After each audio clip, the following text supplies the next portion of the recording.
Get totally involved. Find your true calling beyond your career, beyond what you are good at doing. To me, it's all about finding that purpose so that you can serve out of the purpose. That will really go the distance. When you get involved, you want to know what this charity is about. Why did they start? Why are they doing what they are doing? And you feel the energy, the passion that is going on every day. And hopefully that inspires us to build a portfolio of doing good versus just investments and returns.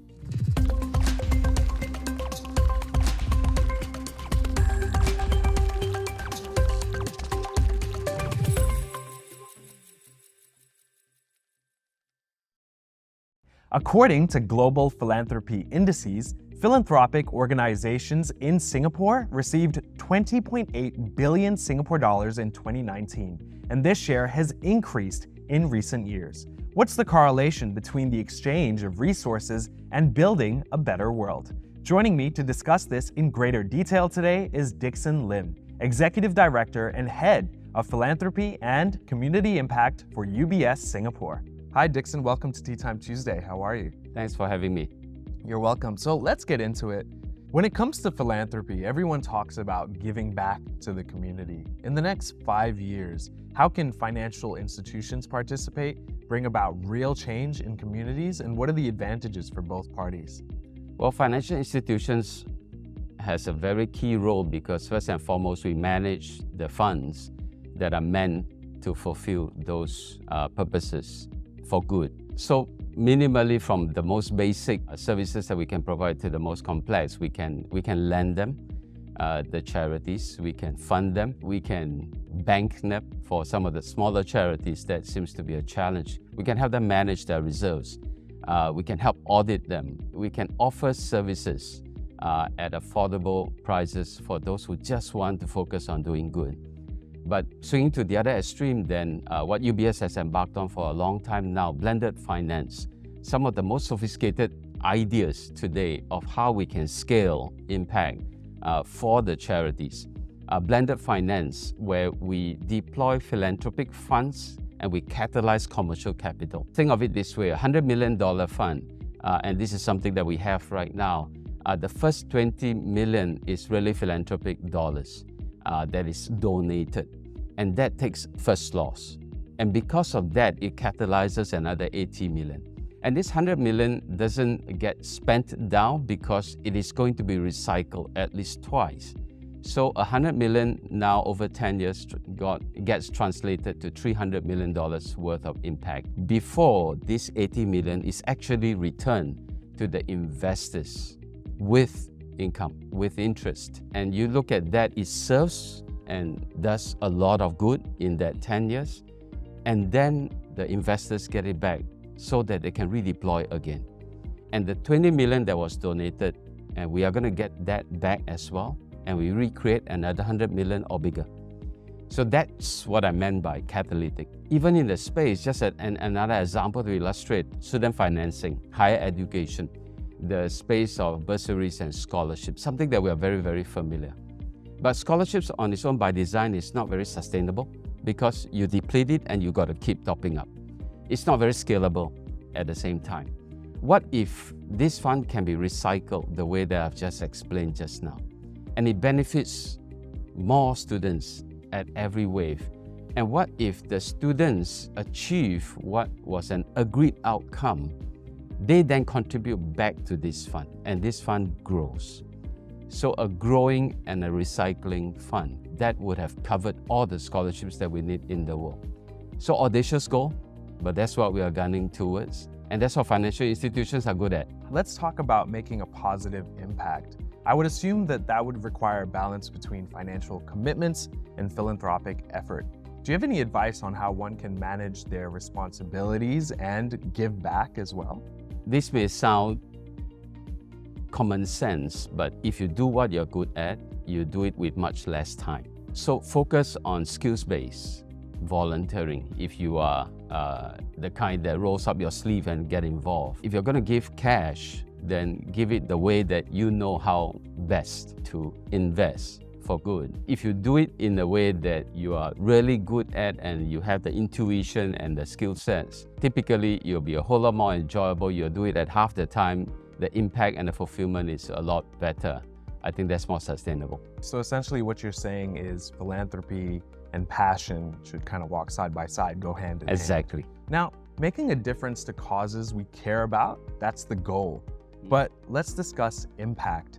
Do you have any advice on how one can measure the impact that their contributions have? You know, I started off my career as an engineer for 10 years, and then I went into the social sector, and I've been there for 20 years. I only worked in the financial institutions the last 8 years. And what I've learned immediately is this, that the financial institutions and the professionals that work in them are the best when it comes to numbers, when it comes to due diligence, when it comes to sniffing out things that needs to be made good. It's just natural. So I would then suggest that not just focusing on what you're good at, but apply that to good due diligence. I'm an engineer. I learned to read financial statements. Financial professionals don't even need to. You are just good and natural at it. Do your homework. Take a look at the financials, how good they are, where are they deploying the funds. If you are giving, if you are volunteering, look for the best opportunities, the gaps that you could make a big difference. I think that will all add up very quickly. How can we align our philanthropic efforts with our financial goals by harnessing our financial skills and knowledge?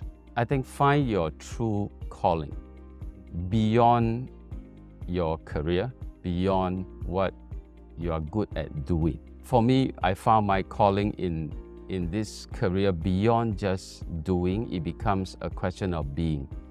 What do I want to do with my skills? What do I want to do with my abilities that I've discovered along the way that has helped me progress in my career? But how can I then contribute it to something much bigger than me? And that is looking at the needs that are around me. We don't have to go too far.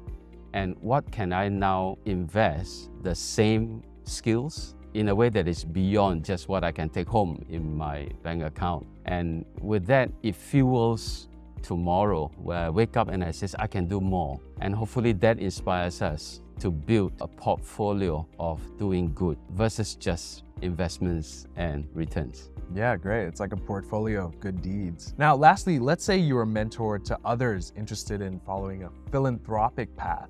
What advice would you have for them?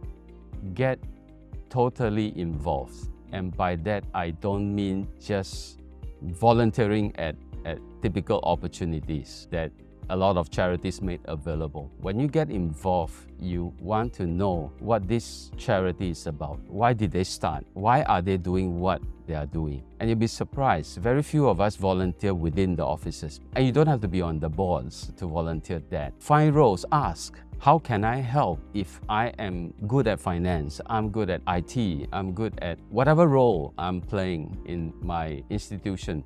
How can I help with that? And you'll be surprised. And when you get in and you feel the energy, the passion that is going on every day, fueling them and exciting them towards the next event, the next opportunity, or the next beneficiary that they're helping, in all that, you see any given charity or that space very differently. It enlarges your world, it helps you gain perspective. In the process, then you will really find the place that you belong, where you can be the person that you're wired up to be, the skill sets that you are trained to do, but more importantly, the purpose that you are given. And to me, it's all about finding that purpose so that you can serve out of that purpose that will really go the distance. It will help you sustain and it will help you last. And this is my version of a great retirement. I'm so glad that our paths cross, and I can feel your enthusiasm, coming off of you about your mission, and hopefully our paths cross again. The key is to find a balance between both our responsibilities and what else we can do to enrich the lives of those in our communities. By doing so, a ripple effect can take place, which can benefit many lives for generations to come.